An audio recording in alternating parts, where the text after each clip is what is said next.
నేటి leader media న్యూస్కి స్వాగతం.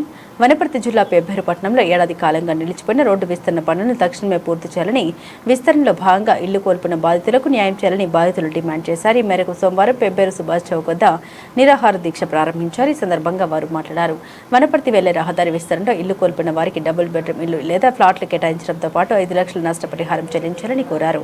ఈ దీక్షకు ఎంఐఎం మండల అధ్యక్షుడు అప్రోచ్, బీఎస్పీ నేత ఏబీజే సత్యం సాగర్, సిపిఐ నేత పెద్ద ఖాజా, బీసీ పొలిటికల్ జేఏసీ రాష్ట్ర కార్యదర్శి వెంకటరమణ గౌడ్ మద్దతు తెలిపారు.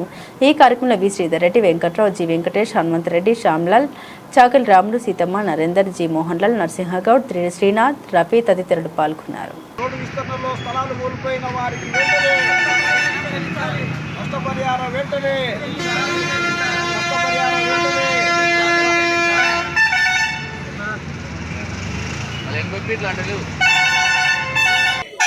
పెబ్బేరు పుర ప్రముఖ పట్టణ ప్రజలారా, గత 3 సంవత్సరాల క్రితం పెబ్బేరులో మన వనపర్తి బీజేపీ కాలువ దాకా రోడ్డు విస్తరణ కోసము చాలామంది, ఒక దాదాపు 100 మందికి దగ్గర అటువైపు ఇటువైపు స్థలాలు కోల్పోయారు.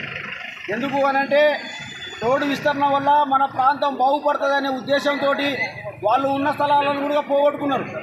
ఆ రోజు వాగ్దానం ఇచ్చిండ్రు, ఒక డబుల్ బెడ్రూమ్ ఇస్తామని, అదేవిధంగా ఒక 5 లక్షలు దాకా ఇస్తామని కూడా చెప్పిండ్రు పాలకులు.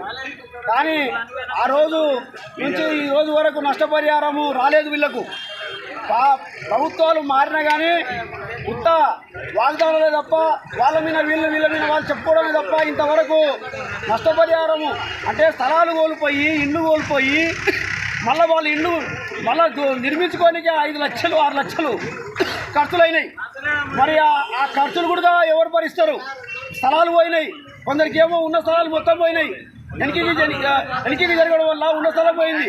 కానీ వాళ్ళు అన్ని పోగొట్టుకొని పదార్ణ పాలైతే వాళ్ళ మీద ఇల్లు వీళ్ళ మీద ఇల్లు చెప్పుకోవడమే తప్ప ఇప్పుడు ఉన్నటువంటి పరిస్థితులలో ఒకరిని కూడా ఆదుకునేది లేదు, వాళ్ళకి న్యాయం జరిగింది లేదు. కాబట్టి వాళ్ళ కష్టంగా న్యాయం జరగాలి. వాళ్ళకు నష్టపరిహారం డబుల్ బెడ్రూమ్లు ఇస్తున్నారు, ఇవ్వాలి. అదేవిధంగా కొందరికి డబ్బులు ఇస్తున్నారు, డబ్బులు ఇవ్వాలి. లేని పక్షంలో ఈ ఉద్యమము ఉధృతము చేయడం జరుగుతుంది. ఇది ఎందుకంటే ఈరోజు ప్రతి ఒక్కరికి కూడా ఏదైనా నష్టపోయిందంటే వాళ్ళకి ఆదుకుంటున్నారు. మరి వ్యాపారస్తులు చిన్న చిన్న బిజినెస్ పెట్టుకున్న రోడ్డుకు ఉన్నటువంటి వాళ్ళు మొత్తం ఉన్న స్థలాలను కోల్పోయారు. మరి ఇంతవరకు వాళ్ళకు పట్టించుకోవడం లేదు. మరి రోడ్డు విస్తరణ జరుగుతూ ఉంది. మరి ఇదేంటి, ఎంతవరకు న్యాయం అని చెప్పేసి ఆలోచన చేయాల్సిన అవసరం ఎంతైనా ఉంది. కాబట్టి రెండోది, ఇక్కడ ఆడపిల్లలు మగోళ్లకు వాళ్ళ బాత్రూమ్ సమస్య ఉంది. కాబట్టి 3 తోళ్ల మన అంబేద్కర్ చౌరస్తాలో కానీ, బస్టాండ్లో కానీ, ఈ సుభాష్ చౌరస్తాలో కానీ మొబైల్ టాయిలెట్స్ వ్యాన్ ఒకటి ఏర్పాటు చేసి వాళ్ళను, ఇక్కడ ఉన్న సమస్యలు చాలా తీవ్రంగా ఉన్నాయి. ఆడపిల్లలకు బాత్రూమ్ వచ్చిందంటే, టాయిలెట్ వచ్చిందంటే ఇబ్బంది పడుతున్నారు. అదేవిధంగా పెబ్బేరు పట్టణంలో ఎక్కడ కూడా స్థలాలు లేవు అందుబాటులో, చాలా ఇబ్బంది పడుతున్నారు. కాబట్టి ఇది కూడా ప్రభుత్వము 3 తోళ్ల 3 సెంటర్లలో మొబైల్ టాయిలెట్ ఏర్పాటు చేయాల్సిందిగా మేము డిమాండ్ చేస్తున్నాం. కాబట్టి ఈ ప్రభుత్వంలో జరుగుతున్నటువంటి ఉద్యమం ఇది ఆరంభం మాత్రమే, అంతం అయ్యే వరకు ఖచ్చితంగా ఇది ఉధృతమవుతుంది. ఈ ప్రభుత్వంలో ప్రభుత్వం దిగి రాకపోతే, ప్రభుత్వం స్పందించకపోతే, ప్రభుత్వం వాళ్ళకి నష్టపరిహారం చెల్లించకపోతే రోడ్లు దిగ్బంధం చేస్తాం. ఈ నుంచి కలెక్టర్ దాకా పాదయాత్ర చేస్తాం, కలెక్టర్ ఆఫీసులో కూడా ధర్నా చేస్తాం. ఆ పద్ధతుల్లో ఇదేదే లేదు. యాడికైనా సరే హైదరాబాద్ అసెంబ్లీ కూడా ఈ ప్రోగ్రామాన్ని చేపడతాం.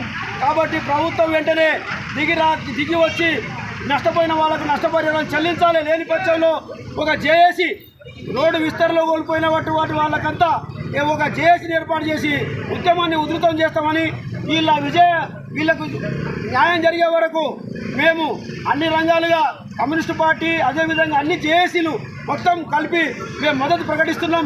వీళ్లకు సంపూర్ణమైనటువంటి మద్దతు ఇస్తున్నాం. కాబట్టి ఈ కార్యక్రమంలో ప్రజలంతా సహకారం ఇవ్వాలని, ఈ కార్యక్రమంలో పాల్గొనాలని కోరుతూ ముగిస్తున్నాం. నమస్తే. చాలా బాధాకరం. ఎందుకంటే దీక్ష చేయకముందే ఎమ్మెల్యే గారు ఒక మాట ఇవ్వడం జరిగింది. అయ్యా, రోడ్డు వేడపలో మీకు నష్టపరిహారం చెల్లించిన తర్వాతనే నేను రోడ్డును ముట్టుకుంటా అని చెప్పి కూడా చెప్పడం జరిగింది. మరి ఇప్పటికి 3 సంవత్సరాలు అవుతుంది. ఈరోజు వరకు నష్టపోయిన వారికి నష్టపరిహారం చెల్లించకపోవడం చాలా బాధాకరం. మరి కమిషనర్ గారికి ఎన్నోసార్లు కమిషన్ తీసుకపోతే నేను ఉన్నప్పుడు కాలేదు, వేరే కమిషన్ ఉన్నప్పుడు అయ్యింది. అది నేనెట్లా బాధ్యత అని చెప్పుకోవడం జరుగుతుంది. అలా కాదయ్యా, ఎవరైతే ఫీల్డ్లో ఉన్నారో మీరే బాధ్యత వహించాల్సింది. కాబట్టి మీరు తక్షణమే ఈ రోడ్డును కూడా మీరు పక్కలో డ్రైనేజ్ తీస్తూ ఉంటే అక్కడ వర్క్ ఇన్స్పెక్టర్ లేకుండా డ్రైనేజ్ వర్క్ జరుగుతూ ఉందని చెప్పని ఆయన దృష్టికి తీసుకపోతే నేను మంచిని పెట్టి తీపిస్తా అని చెప్పని ఒకతోన 40 ఫీట్లు, ఒకతోన 38 ఫీట్లు, అది కరెక్ట్ కాదు, అందరికీ సరైన న్యాయం చేయాలని చెప్పని మేము ఒక మెమరాండం కూడా ఇవ్వడం జరిగింది. ఇంతవరకు రెస్పాండ్ లేదు. కాబట్టి ఈ యొక్క దీక్షకు బీసీ పొలిటికల్ చేసి పూర్తి మద్దతు ప్రకటిస్తున్నాం. మరి ఇంతటితోనే ఎమ్మెల్యే గారు చొరవ తీసుకొని నష్టపోయిన వారికి నష్టపరిహారం చెల్లించాలని చెప్పని మేము ఎమ్మెల్యే గారికి రిక్వెస్ట్ చేస్తున్నాం. తర్వాత చేయని ఎడల ఈ ఉద్యమాన్ని ఉధృతం చేసి ఎక్కడికైనా సరే తీసుకుపోవడానికి సిద్ధంగా ఉన్నామని చెప్పని బీసీ పొలిటికల్ చేసి పక్షాన మేము డిమాండ్ చేస్తూ ఉన్నాం. ఈ అవకాశం ఇచ్చిన మీ అందరికీ. నా పేరు ఎర్ర భరత్, బీఎస్పీ పెబ్బేరు మండల అధ్యక్షుడిని. గత 3 సంవత్సరాలుగా పెబ్బేరు నుంచి మునపర్తి వెళ్ళే మన R&B రోడ్ వైండింగ్ కోసము స్థలాలకు మొత్తం కబ్జా చేసేసారు. అప్పటి నుంచి ఇప్పటి వరకు 3 సంవత్సరాలుగా వాళ్ళకి ఇంకా నష్టపరిహారం ఏం చెల్లించలేదు. దయచేసి ఈ ప్రభుత్వాన్ని త్వరగా వాళ్ళకి నష్టపరిహారం చెల్లించి వాళ్ళ సమస్యలు తీర్చవలసింది కోరుతున్నాం. అలాగే వాళ్ళు ఎన్నో రోజులుగా కూలి పనులు లేక చాలా అవసరం పడుతున్నారు. వాళ్ళకు తొందరగా నష్టపరిహారం చెల్లించి వాళ్ళ సమస్యను త్వరగా పరిష్కరించవలసిందిగా రాష్ట్ర ప్రభుత్వాన్ని కోరుతున్నాము. జై భీమ్.